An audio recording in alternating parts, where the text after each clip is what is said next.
இவங்கெல்லாம் நடிகராகிறதுக்கு முன்னாடி என்னென்ன வேலை பார்த்துட்டு இருந்திருக்காங்க தெரியுமா? அதுலயும் ஒருத்தர் ₹10 கெஞ்சிருக்காரு.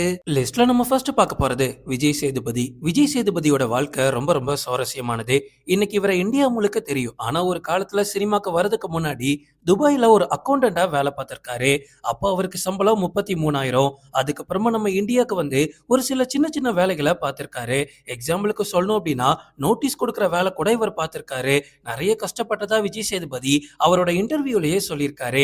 ஆனா இன்னைக்கு விஜய் சேதுபதி ஒரு படத்துல நடிக்க 15ல இருந்து 25 கோடி வரைக்கும் சம்பளமா வாங்குறாரு. லிஸ்ட்ல நம்ம அடுத்து பார்க்க போறது சிவகார்த்திகேயன். சிவகார்த்திகேயனோட வாழ்க்கைலாம் ரொம்ப ரொம்ப கஷ்டங்க. சின்ன வயசுலயே அப்பாவை இழந்து அதுக்கப்புறமா கஷ்டப்பட்டு இன்னைக்கு இந்தியா முழுக்க தெரியற அளவுக்கு சிவகார்த்திகேயன் ஃபேமஸ் ஆகியிருக்காரு. ஆரம்பத்துல தன்னோட வாழ்க்கைய சின்ன சின்ன மேடை நிகழ்ச்சிகள்ல ஆரம்பிச்சிருக்காரு. எந்த அளவுக்கு சூப்பரா மிமிக்ரி பண்ணுவார்னு எல்லாருக்குமே தெரியும். அதுக்கப்புறமா தொலைக்காட்சியில தொகுப்பாளராகவும் வேலை கிடைக்குது. அதுக்கப்புறமா அதுல இருந்து படிப்படியா முன்னேறி சினிமாவுக்கு வந்தாரு.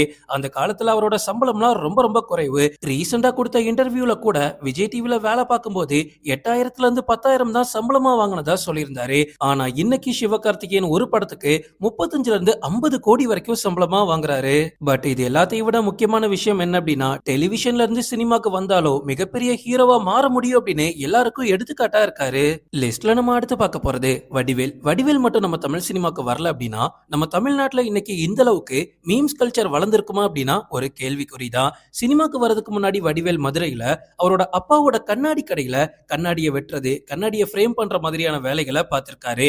அவங்களோட அப்பா இறந்ததுக்கு அப்புறமா அவங்க அண்ணன் தம்பி கூட சேர்ந்து அந்த தொழிலை தொடர்ந்து பண்ணிட்டு இருந்திருக்காரு. அப்பப்போ டைம் கிடைக்கும் போது உள்ளூர் நாடகங்கள்ல காமெடி வேடங்கள்ல நடிச்சிருக்காரு. அந்த காலத்துல அவங்களோட குடும்பத்தோட வருமானம் ரொம்ப ரொம்ப கம்மி தான். இவர் ஏதாவது ஒரு மேடையில நடிச்சா சின்ன வருமானம், அதுக்கப்புறமா கண்ணாடி வெட்டுற காசு, அவ்வளவுதான். அங்கிருந்து வடிவேல் எப்போ சினிமாக்குள்ள வந்தாரோ அதுக்கப்புறமா அவருக்கு நான் ஸ்டாப் வளர்ச்சி தான். கடைசியா ஒரு படத்துக்கு 3ல இருந்து 6 கோடி வரைக்கும் சம்பளமா வாங்கிட்டு இருக்காரு. மதுரை தொடங்கி சென்னை வரைக்கும் இவருக்கு எக்கச்சக்க சொந்த சொகுசு வீடுகளே இருக்குது. இப்போ லிஸ்ட்ல நம்ம அடுத்து பார்க்க போறது சூரி. சூரி இல்லாம இந்த லிஸ்ட கண்டிப்பா முடிக்க முடியாது. மதுரையை சேர்ந்த சூரி நடிகராகணும் அப்படின்ற கனவோட சென்னைக்கு வந்திருந்தாரு.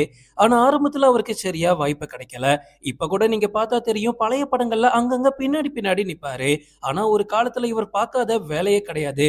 பெயிண்ட் அடிக்கிற வேலைக்கு போயிருக்காரு, கிளீனரா போயிருக்காரு, தினக்கூலியா எக்கச்சக்க வேலைகளை பார்த்திருக்காரு.